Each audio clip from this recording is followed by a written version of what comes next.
Today, we are tackling an assignment that sounds way more complicated than it actually is, the Annotated Bibliography. Trust me, it's not just busy work, it's a powerhouse tool for your research, and I'm going to show you exactly how to nail it.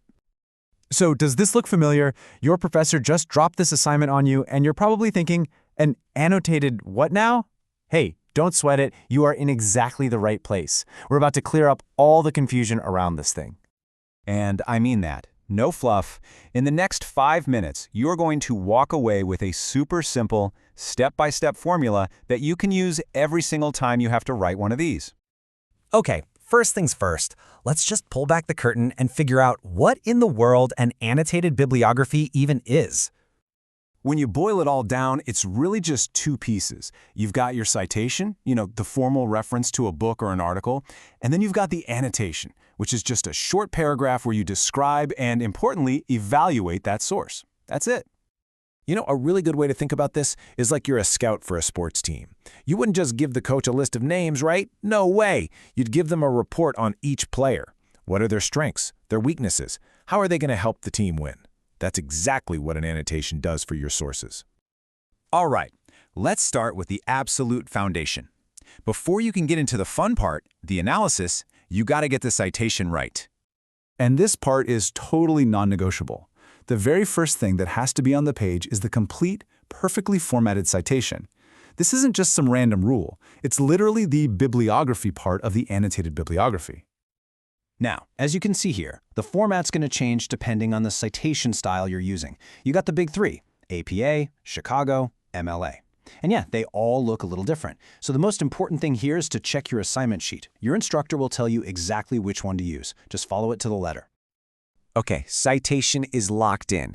Now we get to the heart of the assignment, the annotation itself. This is where you really get to flex your brain and show what you're thinking.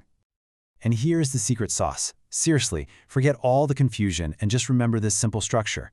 We're going to break down your analysis into 3 quick paragraphs, and each one has a very specific job. And boom, here it is. This is the whole game plan. First, you summarize. Second, you evaluate. And third, you reflect. Summarize, evaluate, reflect. Let's break down each one. So, your first paragraph is all about being a reporter. Just the facts. What's the author's main point? What big question are they trying to answer? And what's their final conclusion? Keep it short, sweet, and to the point. Okay, now it's time to switch hats. In paragraph 2, you stop being a reporter and you start being a critic. This is, without a doubt, the most important part of the annotation. It's where you actually judge the source's quality. So how do you do that? Simple. You use this checklist. Just ask yourself these questions. Is this author an expert? Are they just trying to inform me, or are they trying to persuade me of something? Is this info up to date? Can I spot any bias? And the big one, how relevant is this to my actual topic? This little checklist is your secret weapon. And finally, paragraph 3. This is where you bring it all home. It's the so what part. You've told us what it is. You've told us if it's any good. Now tell us, how are you going to use it in your paper? Is it going to be your star piece of evidence? Is it a counter-argument you need to address? Be specific here. All right, theory is one thing, but let's see how this formula actually plays out in the real world. We're going to take apart an example from Anne Lamott's awesome book, Bird by Bird. So here's what a finished one looks like. You've got the MLA citation right at the top, and then you see those 3 distinct paragraphs right below it. Now let's zoom in and break this thing down, piece by piece. So, first up, we've got the summary. See how it gets straight to the point? It tells us the book is about the writing life, and the author's approach is humorous and anecdotal. It doesn't judge the book, it just describes it. That's a perfect paragraph 1. Now, check out paragraph 2, the evaluation. See those power words? Indispensable, honest perspective. This is the writer answering our checklist questions. Calling it indispensable tells us it's super relevant, and honest perspective suggests it's a reliable, unbiased source. This is a crystal clear judgment of its value. And last but not least, the reflection. So how will this book be used?